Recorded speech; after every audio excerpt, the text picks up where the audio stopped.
up, guys? Welcome back to Talkin' Hawkins, our Stranger Things in review. My name is Kyle. Thanks for checking out Project Potter, guys. Go check out the other content. We are back for season 5, episode 2, guys. The first of this 4 episode batch.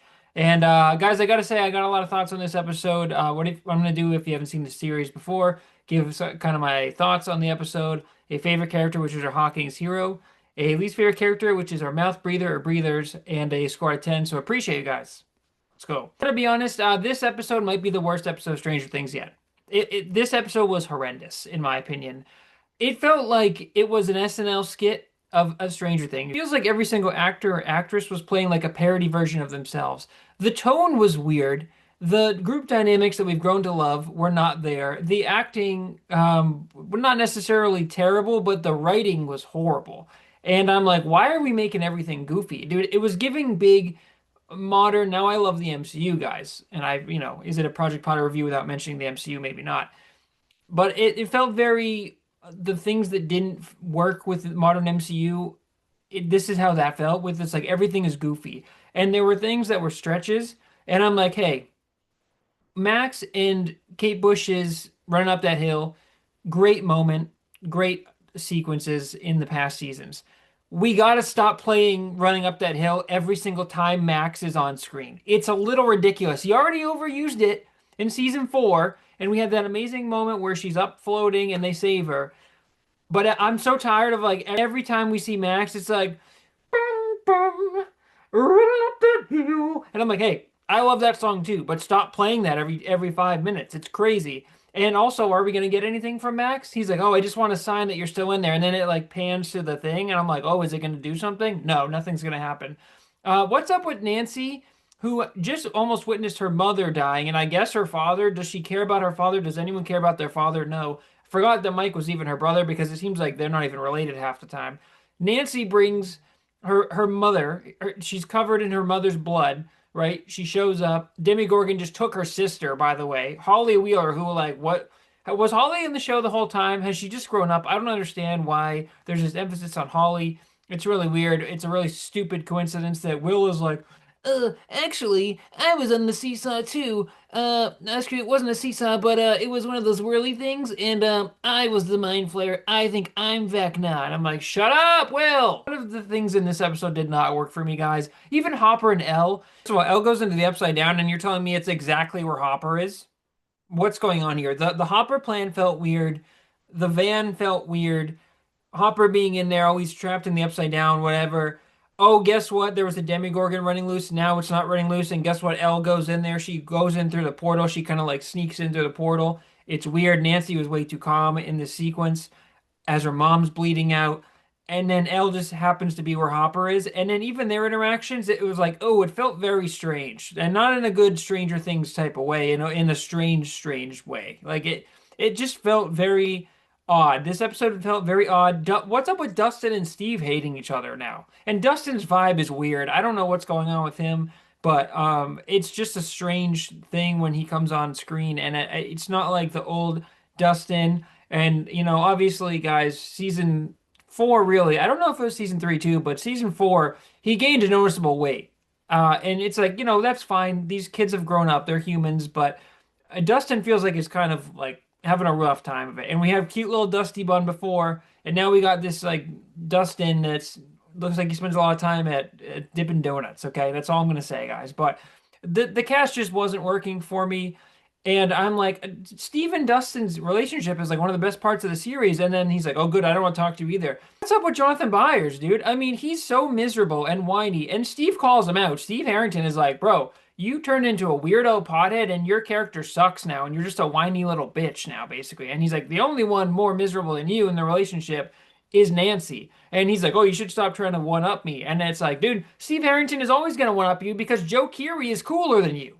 So just get used to that, Jonathan Byers. Like his character is turned into this whiny pothead weird guy. Where's Argyle? Did Argyle survive last season? I don't remember. But it's just a weird route they're taking, and he's getting like adult Gohan treatment, guys. Okay. But let's be honest, Jonathan Byers as a kid was never as cool as Teen Gohan's peak was. Okay.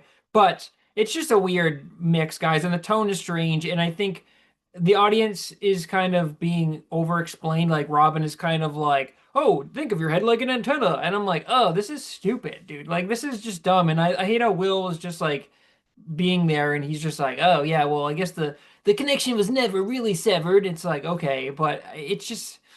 I don't know, man. I think this is the worst episode in the series, and I just the reveal at the end of Mr. What's It being Henry, I'm like kind of cool, but also okay. What does that mean? How is he able to become Henry again? Maybe we'll have something cool. They keep mentioning Vecna. We haven't seen Vecna. He's been hiding as Henry, I guess, but he's invisible. So I'm looking forward to that, but also like it would have been cooler if he went back with Will or something, but instead focusing on Holly, and they're like, why would they target Holly? And I don't know, guys. There's more questions than answers, but I think this episode was just a huge miss overall. Guys, my Hawkins hero for this one, it's got to be my boy Steve Harrington. Joe Keery at least saved this episode a little bit, guys. He is the best one and the only one that feels like he is authentically Steve Harrington in this episode. He's the only one that's making any sense where he's like, oh, let's get Nancy some flowers. And Jonathan's like, oh, that's my girlfriend, actually. And he's like, shut up, Jonathan. I just care about my friend whose mother may just have just been murdered and she has blood all over her hands. Also, guys, can we talk about Nancy Wheeler? Very strangely being covered in bloody clothes, right? And she's in a lobby and she's like upset about her mother, and they sneak in and they see her. And then afterwards or beforehand, I guess, her and Mike are chilling in the lobby and she's just chilling, like she's in like doing a podcast, and she's got like she's covered in blood. And there's a cool scene, like an emotional scene where she's wiping off her hands in blood and she keeps like using soap as much as she can. She's traumatized. I'm like, oh, this is awesome because it's like it's so messed up. They've been through so much. And then she's just chilling in blood. And also, guys, where did they get these outfits behind me? I was like, did I miss a scene? Because all of a sudden it opened up and they just had this. And then even just the weird stuff where she's like limp or something. And like the doctor that walks by them isn't even paying attention. And I'm just like, what are we doing this episode? But guys, I'm sidetracking myself. Steve Harrington is the only one that felt like this is the character we've seen really from season 2 on. Steve Harrington is awesome. And he's the only one that felt like he's really playing the same character that was being played before. Even Elle, guys, like Millie Bobby Brown, she's not even talking like 11 now. She's just talking like Millie Bobby Brown. She's just like, oh yeah, come on, we got to get over here because the Vecna's going to find us. And I'm like, you're not even portraying yourself like Elle anymore. So I don't know what's going on, guys. All the characters are off, but my boy Steve Harrington holding it down, and he gets my Hawkins hero for this week. All right, guys, my mouth breather, it's Johnny Byers, dude. You know what? Johnny Byers is actually too cool of a nickname for this character because this character, first of all, he fumbled Nancy. Okay, you had Nancy, okay, who's the baddest bitch on the show, and then you fumbled her, and now you're just a dumb pothead loser. And you guys didn't even break up really for any reason. And the show was like, hey, Joe Keery and Natalia Dyer should be together, and they should be together in real life. And I can't believe that Natalia Dyer and I think it's Charlie Heaton is Jonathan Byers' real name. I can't believe that they were together in real life, if they still are, because that's a mismatch, my guy. Okay, he's way out of his league with that. So I don't know what's going on there. Natalia, again, hit me up. I'm available. But if not, then go out with Joe Keery because Steve Harrington's the man. But Jonathan Byers' character has just turned into a disgrace. I don't know if there's going to be a redemption arc for him, but he's just whiny and annoying, and it feels like the makeup things like he's always looking like he doesn't have any sleep now, and it's like, why did they make him such a stupid character? His whole thing was that like he was kind of creepy at first, but then he redeemed himself and he was brave, and then he had that great scene in the first season with Nancy and they sleep over and she's like, can you get up here? And that's kind of how they bond. And then there's like they're working together, but then they're just kind of not really connecting, and I just don't feel any chemistry between them. So Jonathan Byers, you are the weakest link. Hey guys, this brings us to the score. This is, I think, the worst episode of the series. I don't remember if I've given a lower score on this show, guys, but I'll tell you what, this is a 5-5. And I was kind of appalled watching this episode. It felt like a knockoff, guys. Like I said, it feels like an SNL skit or like a parody version of Stranger Things. You know what this felt like, guys? It felt like somebody, like a third-party company, got all of the same actors, and they were like, you know what, guys, we're going to make Stranger Things, but like on an indie budget. Like, just kind of do what your character does, but don't really worry about being true to your character, except for you, Steve Harrington. You're perfect.